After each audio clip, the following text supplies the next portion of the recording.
so forth. So, in a sense, his ideology is showing in his policy implementations. The fact that he's giving huge tax concessions. I've just given you the numbers.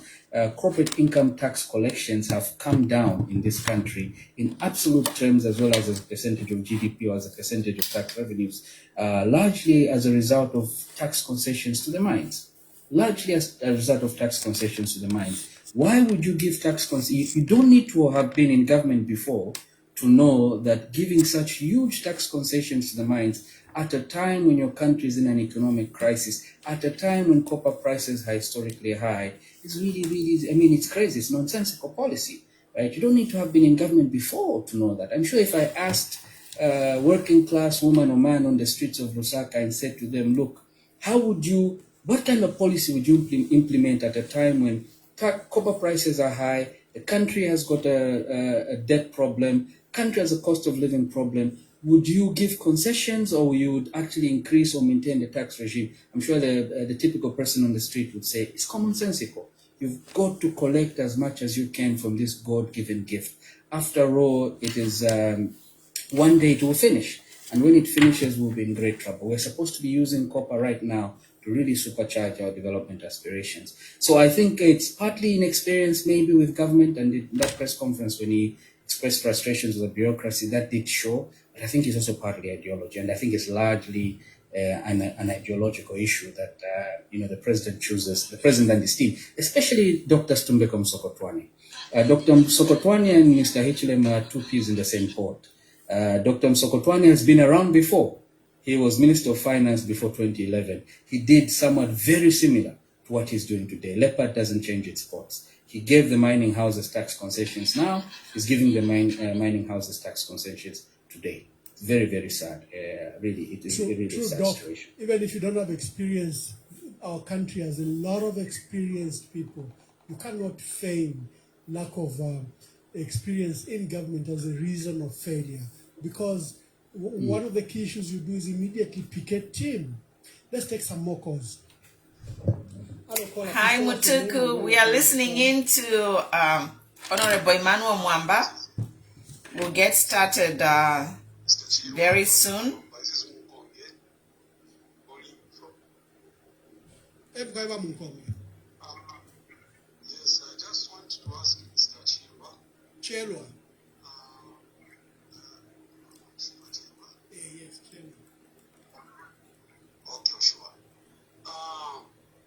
If they have given you the opportunity of advising the government or the incoming government, especially the opposition when they just came into power, what measure they are supposed to take immediately so that the life of the common Zambian can be at ease? Then the next question, I always ask myself, because the previous government, I used to hear something like, maybe they are collecting some revenues from maybe Kasumbalesa border, the amount of billions, kwacha dollars, toll gates. Now I don't hear about those revenue. What is going on? Or there is something the government they have tempered so that it can affect the income from the border side. I want to learn more about. Thank you, Amunkonge. Thank you very much. I think he's talking about domestic revenue and what should happen to domestic revenue. Maybe you can take that answer quickly. So I'll answer the first question and then the second one. The one about what would be my advice to a new government in 2026. If somebody asks what would my advice to the current government, I think my advice, I certainly would not be allowed anywhere near them, given my views, but also given their own policy positions of the last 4 years. Clearly, we don't see eye to eye insofar as developing our country is concerned. But my advice to a new government in 2026 would be, we've got to take charge, essentially, of the mines. First of all, we really have got to take charge of what's happening in the mines. Export revenue from the mines is about $8 billion per annum. That's $8 billion per annum, leaves Northwestern Province, leaves the Copperbelt Province, And I challenge you, especially in Northwestern Province, which has now become the new copper belt. About $5 billion of copper is coming from there. I challenge the citizens, my fellow brothers and sisters and citizens, to go to Solwezi, to go to the Northwestern Province to see whether this is a place where $5 billion worth of copper is leaving every year. We've got to take charge of our copper industry. We've really got to take charge. That's the first thing I would say. And I will say that I never agreed eye to eye on many things with your government, Ambassador Mwamba, but I agreed on one major issue, the takeover of Mopani and Konkola copper mines. This I agreed with entirely. This was a historic decision, and essentially what should have happened after we took them over, what should have happened with President Hichilema after he had taken office was to build on what the PF left after they had taken back Konkola, taken back Mopani, and said, these are now going to be ours. And we're going to try to get as much revenue as we can from them. If you remember, one of the reasons why Konkola copper mines was taken over by the PF administration was the issue of tax evasion and tax avoidance, right? But then President Hichilema came into office, unsurprisingly, nothing to do with experience or inexperience, but everything to do with his ideological inclination, and those two assets were given back. So this would be my advice to a new incoming government. We have to base our development on copper. There's a rush to diversify, and you always hear we need to diversify away from copper. Yes, we can only diversify away from copper after we have used it sufficiently to industrialize, to develop our agriculture sector. Then we diversify. The IMF and the World Bank wants us to diversify now. I mean, you don't need to be rocket science to understand what their end game is. Right? They don't want to develop us to develop really. So we can only diversify after we've used copper to develop. Right now, we need it desperately. We need to take charge of it. In fact, one of the most important ministries in this country should be the Ministry of Mines.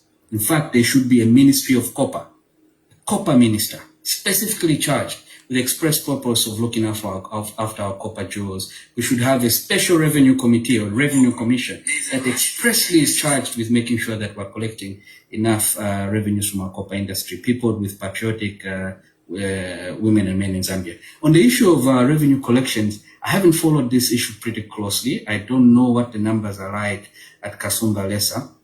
But what I do know, every time I think about Kasumba Lesa, I think about the lost opportunity that Zambia has to supply goods and services in a very organized manner, in a strategic manner to our brothers and sisters in the Congo, right? That's a huge, huge market lying on top of us that we should be taking advantage of, supplying them with all sorts of goods and services, doing it in a way that's orderly, doing it at a bilateral level between the government of Zambia, the government of Congo, setting up strategic industries to supply the Congo. That's what I think of as a lost opportunity. In terms of the collections to road tolls, again, this is an innovation of your government, Ambassador Mwamba. You know, putting up tolls on our roads that's supposed to finance the maintenance of those roads as well as the building of other roads. But I haven't followed.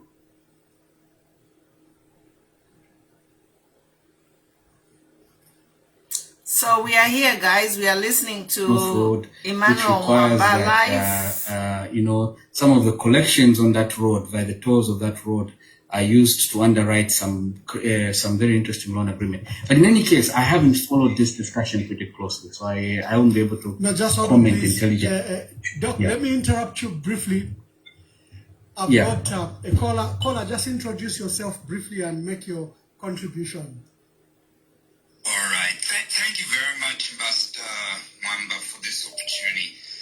It's my first time to actually call in. It's Dr. Dave Kajila here in Canada. And Prof. Chelwa, it's such a pleasure to see you. I always look forward to your insights because I believe you are a very, very consistent economist. And I think I just want to make a few comments and then I'll ask a question. My comment is, you know, Prof. Chelwa has always been very pro sort of Zambia taking charge of its own resources. In fact, when the UPND government decided to go back to the IMF, Prof was very against that. And I remember at first I was like, no, I think it's the right thing to do.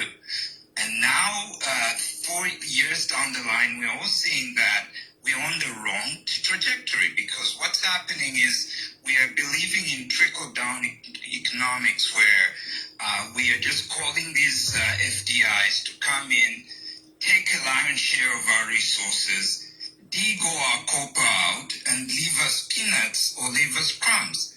I think that's not the right policy.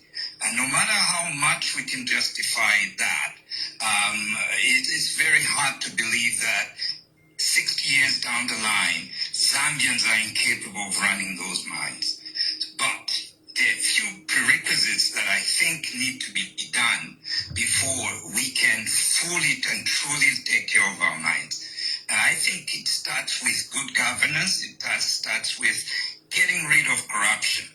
So my question to Prof is, if you had the privilege of running this economy, and you said Zambians should take in charge, are you suggesting Zambianization, like what the Kaunda regime did before, or are you going to take a different line of thought, especially regarding their minds? And I'm very passionate about my people in Solwezi, where we are not seeing Solwezi develop, and yet we are the new Commonwealth. And I'll echo the words of Professor Kasonso and others. Zambia is a unified unit, but I think it's important that wherever a resource is coming from, those people, the local, the villagers who are sacrificing, should benefit somehow, because in the end their land is being denigrated.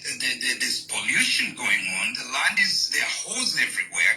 They have to be compensated. So the final question is, as I started off earlier, was what are the prerequisites that you think Zambia needs to take before even embarking on a nationalization, with all the corruption, all the nepotism, tribalism, and all that we see? What sort of vanguards do we need to put in place? Thank you so much, gentlemen. I'm enjoying and I'll listen in to the answer. Thank you. Dr. David Gordon Kajila is, one of the most qualified doctors. He practices in Canada, one of the respected at global stage. So I'm privileged that he actually called to this program, and he actually called you. And as you saw, he actually has been following you and is an admirer of your thought in leadership that you provide. What an honor. I've got other callers that are calling in. Please call in so we allow Doc to answer the questions. Hello, caller, please tell us your name and where you're calling us from. Good evening, Ambassador. My name is Nancy. I'm calling from Zambia. Nancy, make your contribution. Good evening, Dr. Chelwa. Yes, we can hear you. I have. Okay. So I've been a bit of a follower of Dr. Chelwa. I read his articles, and I'm very happy that he's on the program today. Quickly, I just want to hear your comments on the decision by government to export over 500,000 tons of maize from the current harvest, despite us coming from a season of drought and very low production. They have decided to go ahead and export it without knowing how much we're going to have next year. And then also on the mining sector tax relief versus the tighter tax compliance drive that has been instituted against the SMEs, which has led to so many SMEs closing down. And yet we know that for any economy to really thrive and develop and grow its GDP, the SMEs are the main driving factor for this. So what do you think about our government's policy in this regard, how they are not providing incentives for the SMEs, but are giving bailouts or also some relief for the bigger foreign companies? And then also on the mining sector as well, we have not done well, I believe, in terms of our local content development policy. There's usually just, I think, rhetoric around this to say local suppliers, local contractors should be given a certain percentage of contracts, but really this is not implemented, and I think I do not see any government to ensure that this is enforced. So I want your comments on those three. Thank you so much. Thank you, Nancy. Hello, caller. Please tell us your name and where you are calling us from. Good evening, Ambassador Mwamba, and good evening, Dr. Chelwa.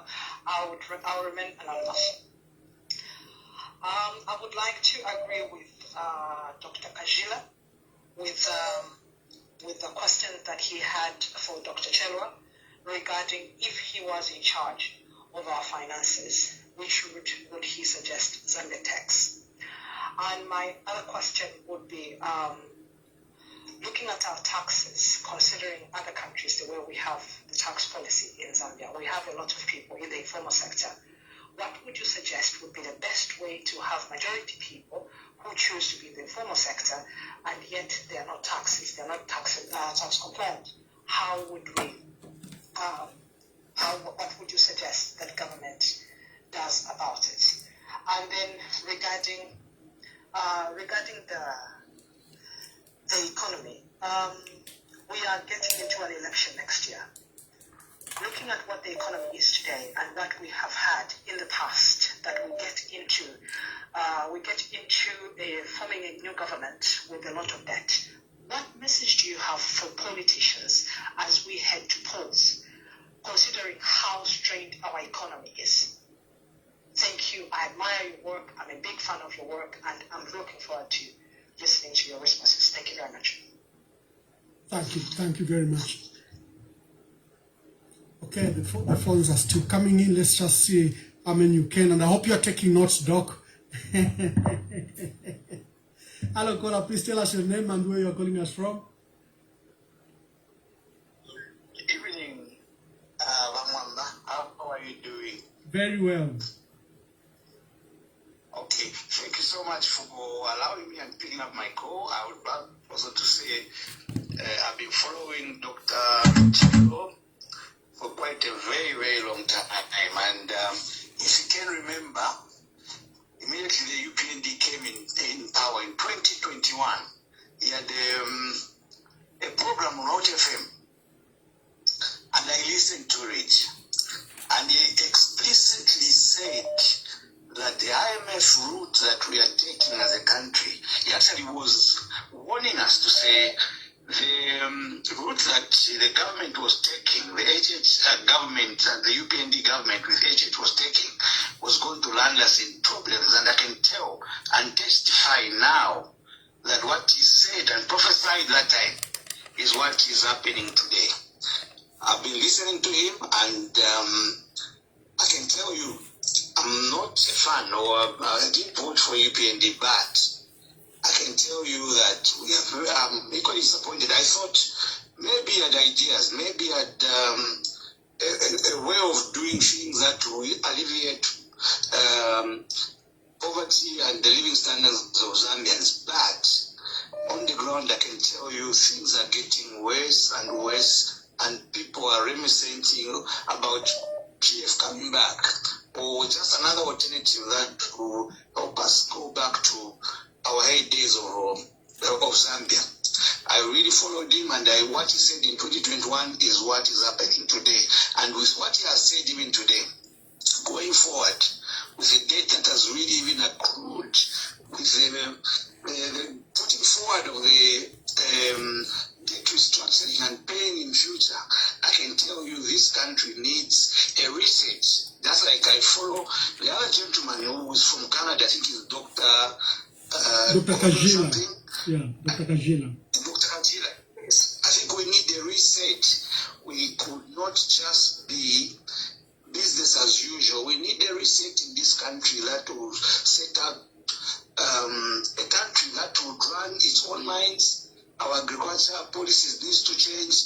We need an overhaul, and I'm really disappointed with what I saw and I heard in the morning from Rubinda.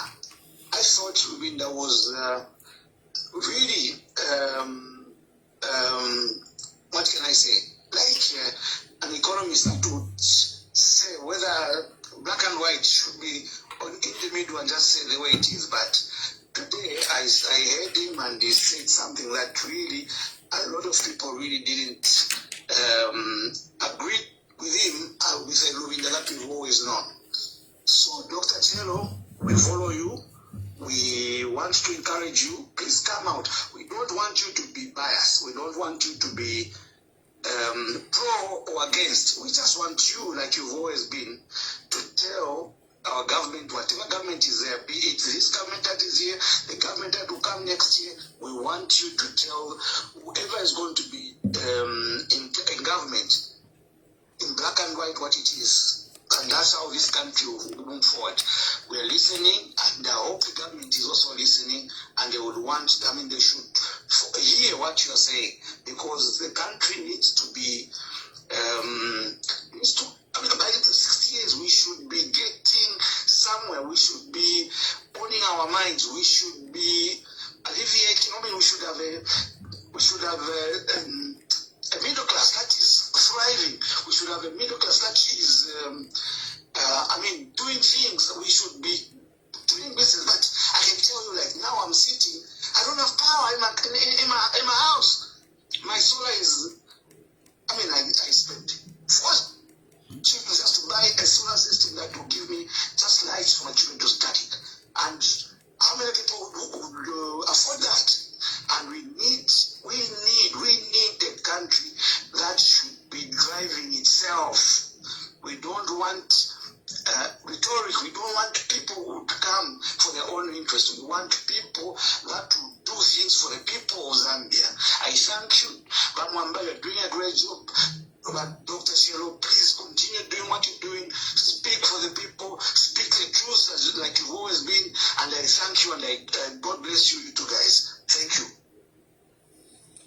Thank you very much. Thank you. Let's see if we can take just the last two calls. Doc, I'm recognizant of the fact that you need to leave. So let me just take the last two calls and then allow you to leave. Answer the questions, and then we close the program. Let me just answer the two calls.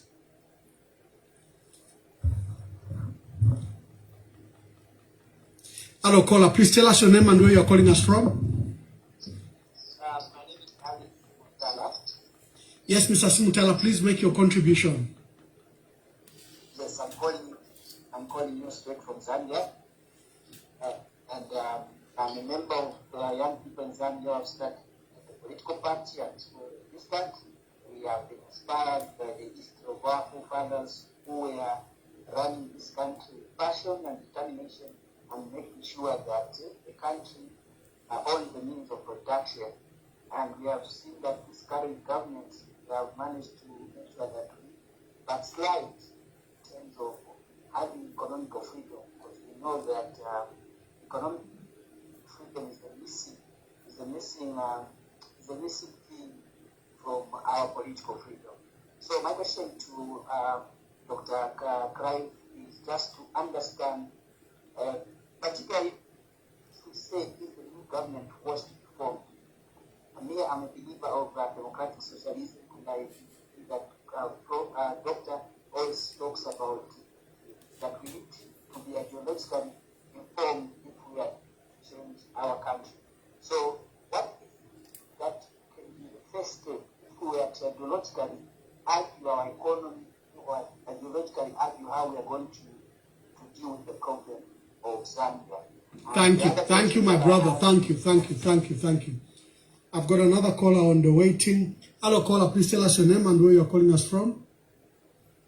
Good evening and good morning and good afternoon, fellow countrymen. Thank you, Ambassador. I've really enjoyed listening to the doctor, and his ideas are quite similar to mine. But I just wanted to drive back. You could see that I think one of the callers, the previous caller, said that Zambia needs a reset. I think for me, if we have the mindset of Zambia needs to be independent again, that would be the best direction we need to go to. I know we're discussing issues to do with economics here, but when you look at the state of our country, democracy is not there anymore in Zambia. And I'm sure you've heard people saying anonymous. The issue that have happened with the biggest opposition party in Zambia, their party not even being in a good state because the government does not want them to be operating the way they need to be. For one, I think all these issues that we are discussing we're not going to achieve them if we don't realize that our country needs to be independent again. And that's the mindset. We need to have the same mindset our forefathers had, that our country needs to be liberated in everything. When it comes to the economy, it comes to the law in the country, but also to the people, to be free to contribute properly the way our country needs to be. The only way we're going to achieve this, Doctor, is if we all agree that our country needs to be independent, because the direction that we're on now, if we continue in the next 5 years, we should just forget about our country. So thank you so much for your great contribution. I've loved your insights, but let's fight for independence. Thank you very much. Thank you. I think it gives you, Doc, it gives you a picture of what the Zambians feel locally and abroad. Maybe let me just take this one as the last caller. Okay, caller, we really have to go, but you are very lucky that I've made a discretion that you should be the last caller. Good evening. Thank you so much, Ambassador, for picking my call. I just want to applaud Dr. Chelwa for the insights and for the ideas that he has shared. It's really, really refreshing. My name is Anonymous. I'm calling you from the land of AI. I call almost on every show. Thank you so much for this show. I just want to say something. What is happening? I'm calling you from a place where load shedding is so heavy right now. We have like 5 hours of power in a day. Okay, just 5 hours. And production has gone down. Barber shops are closed most of the time. The butcheries have closed down permanently. Salons are barely operating. And this is what's... So I don't understand how the UPND government is reporting a growth in the economy without production. It doesn't make sense at all. I believe that they are lying. The problem with the UPND government is that they are a government that thrives on propaganda and lies. The president lies openly with a straight face, and when he licks his lips, you know he's about to give another lie out. And this is the problem. Because when they talk about this economic growth, does not translate on the ground. The cost of living is really high. Production has gone down. You barely do any work in a day because sometimes power comes up in 4 hours and goes at 6 a.m. and you there's nothing you can do in the middle of the night. So you see, it is good to have people like you who come out with fact and bias, and you speak the way that people are able to understand. Also, with free language that anybody can understand. Please don't go silent. This is the first time I'm hearing from you, so please don't go silent. Continue speaking, do YouTube, whatever you have to do. Please put the word out there so that people can make judgments based on truth and fact. That's basically, I didn't even have a question. I just wanted to make that comment. So thank you very much for this, and we truly appreciate it. Thank you, Ambassador. Thank you. From the land of Anonymous, someone gave you encouragement. You had various questions from Dr. Gordon Kajila, who lives in Canada, to the callers in the UK, Patrick Chilofia, and to the callers in South Africa, and to the callers in Zambia, and to the callers from the land of AI.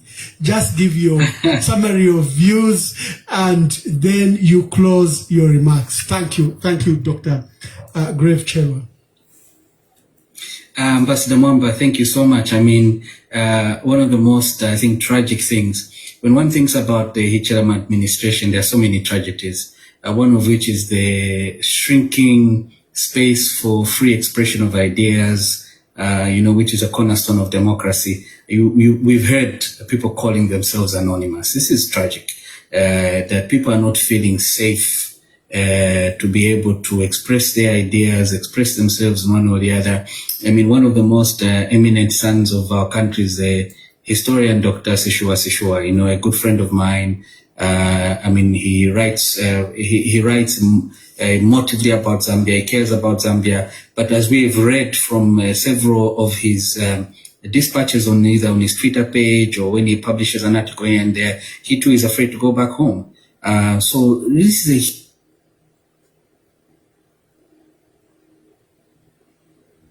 a huge tragedy. Again, we're not measuring President Hichilema against his predecessors. We're measuring him against his own promise, the promise that he made to Zambian people that he was going to enlarge and deepen democracy in our country. But here we are, we have people calling who are afraid to express themselves, and I don't blame them. I don't say they're cowards. Nobody wants to go to prison. No one wants to be arrested for expressing their mind here and there. I mean, one of the most strangest things that, and I don't know if this has ever happened before, but an unprecedented number of members of parliament who are behind bars or who are facing one charge or the other. I mean, this is really disappointing. I'm one of those who was a big cheerleader for President Chelwa in the run-up to 2021, but even I am holding my hand in shame. I'm hanging my head in shame, precisely because of this shrinkage in the democratic space. And there were many questions that came from the floor. Dr. David Gordon Kajila, an elder brother of mine, I admire him very much. As you said, one of the eminent surgeons in the world, based in Canada, and he asked an excellent question, basically about how do we take charge of our economy? Is nationalization the way to go about it? The question is, so on principle, we have to take charge of our economy.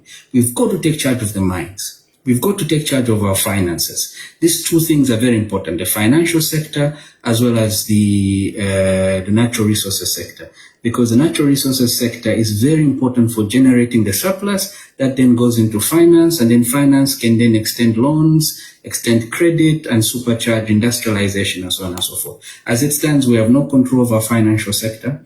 There are very few Zambian-owned banks in our financial sector. We have completely lost control of the mining sector. Completely lost control to the extent that we're giving them gifts. We're actually giving them gifts on a silver plate when the mining sector should be serving us at this point in our history. So it's really, really sad, and it's something that we've got to correct immediately. Now, what are the prerequisites is Dr. Kajila's question. First of all, how do we nationalize? And in many ways, again, there are many options dependent on what you want to do. For example, the PF government tried one option of nationalization, which is you buy a stake and pay off the old owners, right? And then there's the old outright nationalization where you expropriate without compensation. There are many, many options. Again, one of the amazing things about being a head of state, as I said at the beginning, is the convening power. You have the ability to convene experts. You say to the experts, this is the objective. I want to take charge of the mines. I want to make sure that revenues from the mines are supercharging social expenditure, supercharging development, industrialization, foreign exchange earnings, all these kinds of things. How do I go about doing that? Committee of experts, here's your task. In 30 days, give me a report. These experts, if they're carefully selected among people who know, people who are patriotic, who people care and love our country deeply. You're going to get a report that will give you a series of options. With the end goal is to make sure we're getting the most out of our.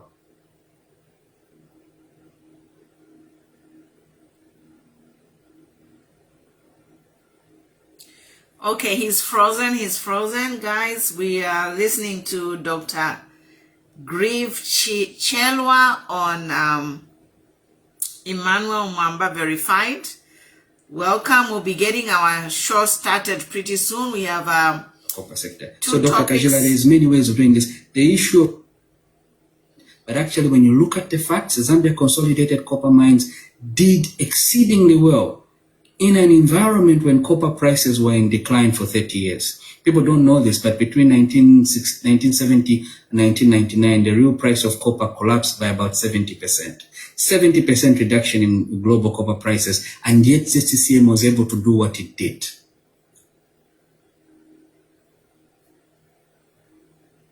So we are watching Emmanuel Mwamba Verified with Dr. Economist, Mr. Grieve Chelwa.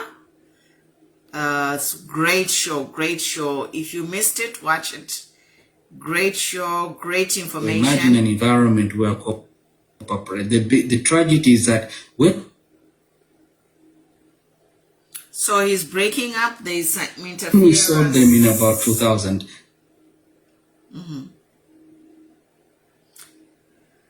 So I think we can end here because his transmission is very poor.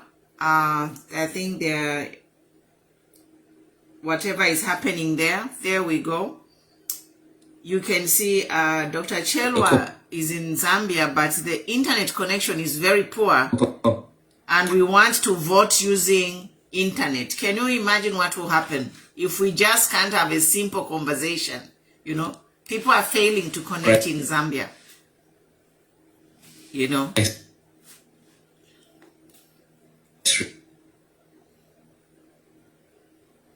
Recovered by about 200.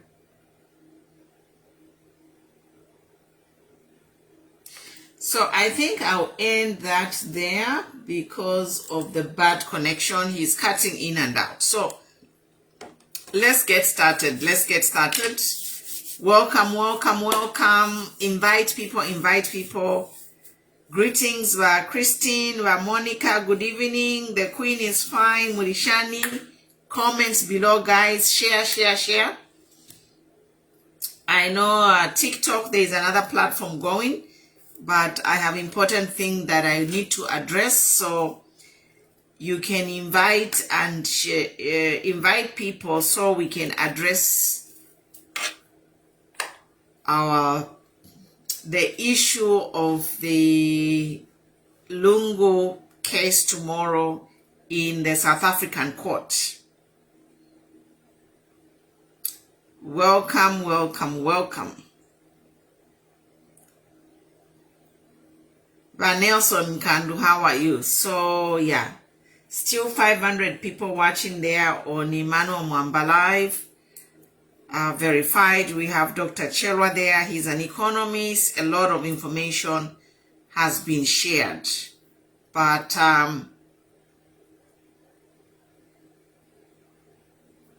yeah, I have a couple of topics today. I want to talk about the court case that will be happening tomorrow.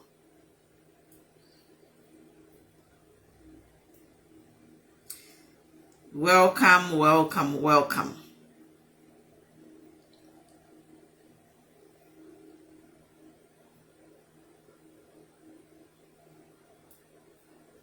By Eugene Chimba Mulishani. Share, share, share, guys.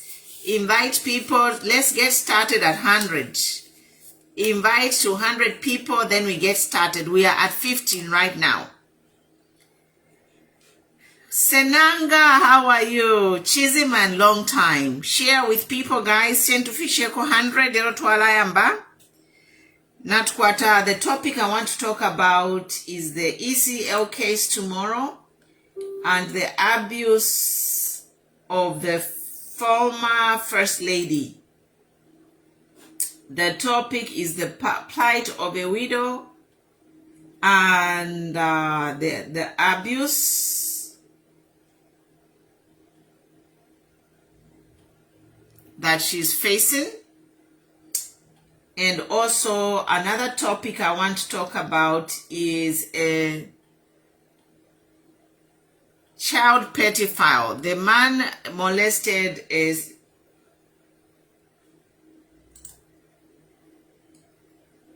a 1-year-old child has been pardoned. Is it 1 year? No. Served 1 year in jail, was pardoned.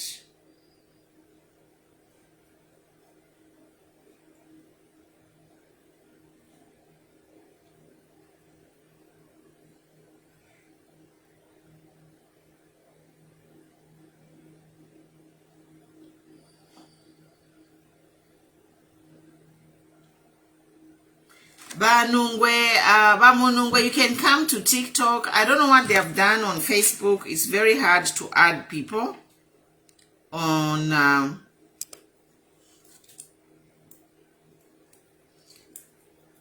but Joyce Munkombwe, what do you mean? So it's you. You don't know me?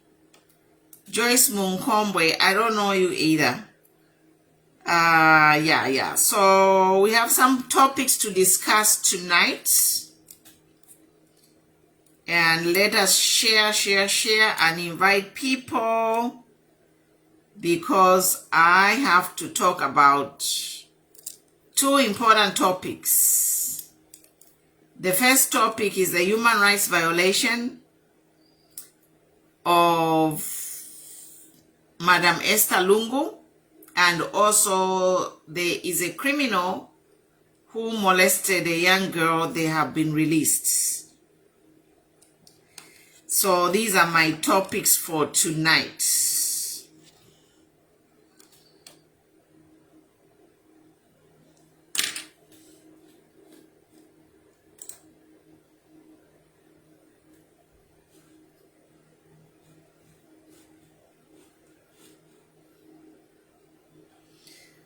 So I'm going to restart. Don't go away. I'm going to restart so that we have a separate live for my topics. We were just listening to Dr. Chelwa on Emmanuel Mwamba show. So we are going to finish and restart.